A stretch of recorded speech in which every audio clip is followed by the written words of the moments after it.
No, Nick, not. No, he's serious. Oh, He's making his decision. Don't laugh, King, stop laughing. damn water everywhere. I guess I left off, man. Skip. Stop laughing, Brandon. Stop laughing. Don't laugh. Don't laugh. He's serious.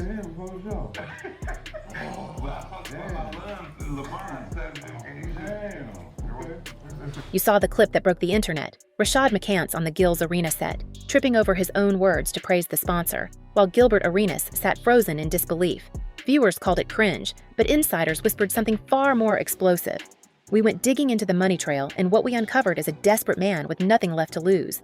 McCants didn't just switch teams for a quick bag. He was escaping a personal nightmare of evaporated millions, a blackballed reputation, and a string of bridges so thoroughly burned that even his own championship teammates no longer speak his name. That viral moment wasn't just disloyal, it was a survival move hiding a past too messy for the highlight reel.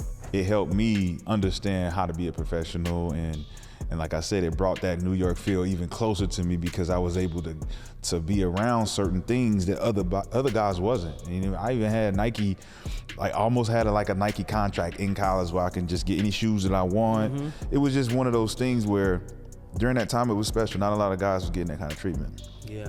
But the mystery only deepens when you flip the camera to Gilbert Arenas. While fans were laughing at his informant lunch paper bag stunt, federal prosecutors were quietly tightening a net around his own gambling empire. Now, sources close to the probe are hinting that one key figure from the podcast's inner circle has been singing a tune off air. In this full-scale investigation, we expose the coded signals, the secret financial deals, and the name of the person who may already be wearing a wire. Stay here, because once you know who's really pulling the strings behind this Gil's Arena civil war, you'll never watch their clips the same way again. The eruption happened on a Wednesday, but the powder keg had been packed months in advance. If you missed the full broadcast, here's the sequence that froze the chat. Rashad McCants, seated between Nick Young and Kenyon Martin, grabbed the microphone and launched into a breathless tribute to Underdog Fantasy, the show's primary backer. He thanked them for giving him a platform, for believing in him, for being the #1 sports show wherever the internet reaches. Gilbert Arenas, the man who created the Gil's Arena name and discovered McCants, sat motionless at the edge of the frame. His jaw tightened. Nick Young dropped his face into his hands and muttered something that sounded a lot like real-time disloyalty. Water sprayed across the desk from a startled co-host. It wasn't just awkward television. It was a declaration of war disguised as brand loyalty. But we knew there had to be a backstory behind that moment. And when we started pulling at the threads, an entire criminal, financial, and personal web unraveled.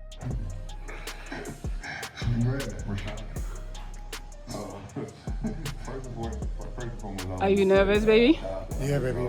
They said he's making his decision right now. I'm so proud to be wearing, giving us the opportunity to be able to show and prove that it's not looking good. It's not looking good. Sports show on the internet. They gave me the opportunity. I gave you the opportunity. To understand why Rashad McCants would publicly humiliate the one person who resurrected his public profile, you must first understand his desperate reality.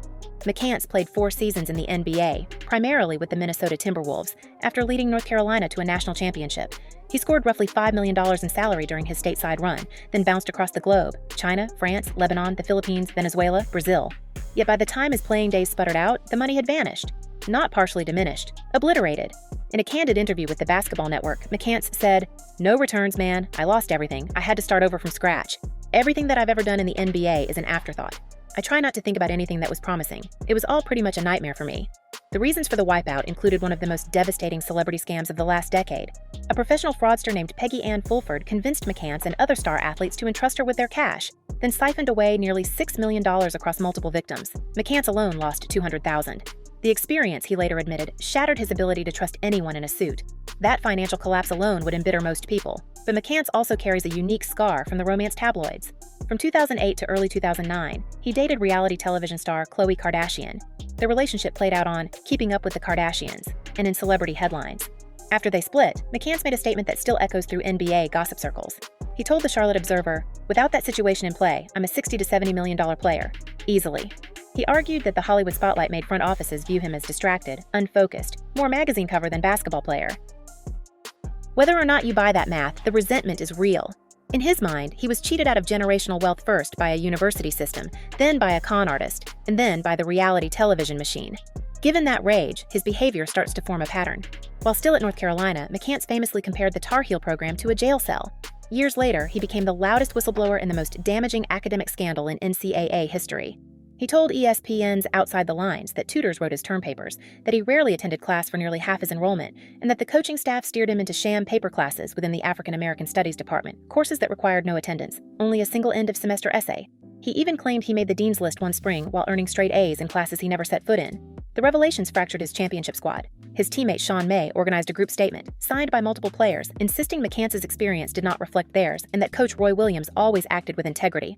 McCants was effectively erased from the lore of the team he helped crown. He described himself as assassinated for speaking the truth, but his willingness to detonate a bridge while still standing on it became his professional signature. Fast forward to the post-NBA media landscape, and McCants landed at Gil's Arena because Gilbert Arenas handpicked him. It was the perfect second act. The show grew from a niche podcast into a certified internet powerhouse, fueled by gambling talk, never-filtered debate, and the combustible chemistry of its rotating panel. For a man who had lost everything, the microphone was a lifeline. As he later told the Out the Mud podcast with Tony Allen and Zach Randolph, "Now, with the Gil's Arena, #1 sports show on the internet, I think this is a staple for me, showing that even when you lose everything, you can get it back." Yet barely a year after that interview, the gratitude evaporated. So what changed? The answer lies in a corporate split that became a public spectacle. Gilbert Arenas decided to leave Underdog Fantasy's network and launch his own independent channel. He expected key co-hosts to follow. McCants' contract was expiring around the same moment. Instead of sticking with the founder, McCants negotiated a direct deal with Underdog, a deal that, according to two sources familiar with the talks, guaranteed him a 7-figure annual payout and produced the viral on-air shout-out you saw. For a man who had been scraping to rebuild, that kind of security is impossible to refuse. One former production staffer told us, Rashad felt he was underpaid, and Gilbert kept promising bigger cuts that never arrived. When Underdog came straight to him with a signed offer, he didn't think twice, and he wanted the whole studio to know exactly who was now signing his checks. You felt untouchable. I was the guy. Yeah. And that was then, and that was 2005. But the monetary explanation only answers part of the puzzle. To fully grasp why McCants seemed so eager to sever ties, you need to look at the federal storm clouds gathering over Gilbert Arenas. This past July, federal agents arrested the former NBA All-Star at his Encino mansion. The indictment, unsealed in the Central District of California, charged Arenas with conspiracy to operate an illegal gambling business, operating that business, and making false statements to federal investigators. According to the court filings, Arenas rented out his residence for high-stakes poker games between September of 2021 and July of 2022. The gatherings drew wealthy players, sports professionals, and individuals with alleged connections to organized crime. Arenas pleaded not guilty and was released on a $50,000 bond. As he left the courthouse, he performed a brief dance on the steps and posted video with the caption, "They can't hold me," a phrase that instantly went viral. That same week, while the FBI was conducting a parallel massive sweep, Arenas walked onto his podcast set holding a brown paper bag with the words "Informant Lunch" scrawled across it. He joked that it was only his midday meal, that he had been talking too much at the police station, and then immediately clarified that he had zero involvement with the separate investigation that netted 31 people. That larger probe, years in the making, targeted a rigged poker game ring allegedly backed by New York Mafia families. The dragnet included NBA figures Chauncey Billups, the Portland Trailblazers coach Terry Rozier of the Miami Heat, and ex-player Damon Jones. Billups and Rozier were placed on immediate league leave. Damon Jones is expected to enter a guilty plea. The scale of the case rattled the entire sports world. And suddenly, Gilbert Arenas' playful informant lunch bag seemed less like a joke and more like a taunt aimed at anyone wondering if he had traded information for leniency. Former ESPN host Rachel Nichols certainly thought so. She reshared the dancing video along with the lunch bag photo, suggesting Arenas might have possibly snitched on Billups, Rozier, and Jones. Arenas fired back on his show, calling her foul and insisting, "I watch enough movies to know the last group you want to snitch on is the Mafia. I like my YouTubing career." But the seed of suspicion was planted, and our investigation found that the suspicion may not stop at social media banter. One individual with direct knowledge of the Gil's Arena production crew disclosed to us that at least one person linked to the show has been questioned by federal agents. The topics, we are told, focused on who attended the Encino games, who handled the cash, and how much the broadcast team knew about any side operations. The source would not confirm whether that person was on camera talent or backstage staff. However, the mere fact that agents are knocking on production doors is enough to send anyone running for the exit. So then I'm going down, and then they start putting handcuffs on, and I'm like, "No, I'm American." That's all I remember saying. No, I'm American. And then, because we thought it's ISIS. We thought it was ICE, so. This is where Rashad McCants' history of cooperation becomes critical. During the UNC scandal probe, he voluntarily sat down with ESPN and with investigators, laying out every detail of the paper-class scheme. He didn't hide behind lawyers. He spoke loudly, even at the cost of his relationship with former teammates. He has consistently positioned himself as a necessary agitator. On Out the Mud, he declared, "I put my reputation and my family on the line so the next generation could get paid. I was assassinated completely, but now everything has been passed. NIL, compensation. So yeah, maybe they erased me, but the players are eating now." A man with that self-image, when confronted with a brewing federal gambling probe, would likely calculate that the safest move is to put clear blue water between himself and any accused felon. especially when a legal fantasy platform like Underdog is offering him a lucrative path to do just that. Kwame Brown, the former #1 overall draft pick and longtime Arena's enemy, looked at the whole saga and saw his own prophecy fulfilled. Within hours of the indictment news, Brown posted a live stream and gleefully took a victory lap. He reminded viewers of the bitter history between them. The time in Washington when Brown accused Arenas of telling the coaching staff not to play him, the playoff benching, the rumors about relationships gone sideways, and the on-air confrontations that stretched across decades. In the live stream, Brown said, "I always told people this guy is a self-sabotaging disaster. Look at him now." The intensity of that grudge underlines how Arenas has managed to alienate people across every chapter of his life. Consider the infamous locker room incident from 2009, still hanging over his legacy. Arenas and teammate Javaris Crittenton got into a dispute during a card game on a team flight. Trash talk escalated. Arenas brought multiple unloaded firearms into the locker room, intending to call a bluff. Crittenton responded by displaying a loaded weapon. The confrontation cleared the room and eventually triggered an indefinite NBA suspension, federal charges for carrying a pistol without a license, and a precipitous career decline. Arenas received 2 years of probation and spent a month in a halfway house. Looking back, the whole episode reads as an early warning flare, a man who can't step back from the edge, whose pride pushes him into dangerous corners. When you combine that history with the new federal indictment, painting him as a high-stakes card game operator, the picture sharpens into focus. Lying, I think. Yeah, something about lying. Conspiracy to lie. I don't know, man. Okay. When you got arrested, how'd you feel? It's funny. Tell me, break down the actual arrest day. How did it happen? Do you have any idea it was coming? No. None at all? No. Your lawyer didn't give you a call and say, hey, man, listen, they approached me. They want you to turn yourself in, some. No, they just came and arrested. No, yeah, just 5 in the morning. It's about 6:30 in the morning. So now we have two protagonists in this civil war. One, Rashad McCants, broke and scraping his way back, with a track record of public whistleblowing and bridge burning whenever he senses moral or financial necessity. The other, Gilbert Arenas, defiant and free on bond, attempting to relaunch a media empire while under the shadow of an organized crime-adjacent probe, whose career has been a cascade of self-inflicted explosions.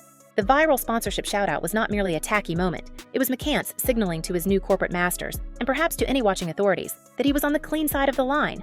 By staying with Underdog, he aligned himself with a company that operates in the regulated daily fantasy space, not with an accused illegal gambling operator. And in the current legal climate, that distinction is worth more than gold. Meanwhile, the broken pieces of the Gills Arena continue to shift. The original show, still carrying the Gills Arena name even after Arenas departed, now features McCants, Nick Young, and potentially others, all under the Underdog umbrella. Gilbert Arenas, meanwhile, teases a fresh start with Patrick Beverly and Evan Turner, two men known for unfiltered opinions and a taste for chaos. But that fledgling project has to navigate the ongoing federal scrutiny. If Arenas is convicted, or if additional damaging evidence surfaces, the sponsors may flee, the guests may vanish, and the show that once crowned itself king of the internet could become a cautionary documentary. We pressed further into the financial tensions. A second insider close to the production budget told us that McCants and Arenas had clashed repeatedly over compensation structures. The informant said, Gilbert would tell Rashad, "Your family, we'll take care of you when the new deals hit." But the new deals never produced the numbers. Meanwhile, Underdog was writing checks directly to the talent. They cut out the middleman. Rashad saw a chance to finally get paid what he was worth, and he grabbed it with both hands. That version of events paints McCants not as a traitor, but as a long, exploited worker who recognized that loyalty is a one-way street in the content game. It also explains the gleeful tone in his voice during that infamous shoutout. He wasn't just reading sponsor copy. He was rubbing his freedom in the face of a man he believes shortchanged him for years.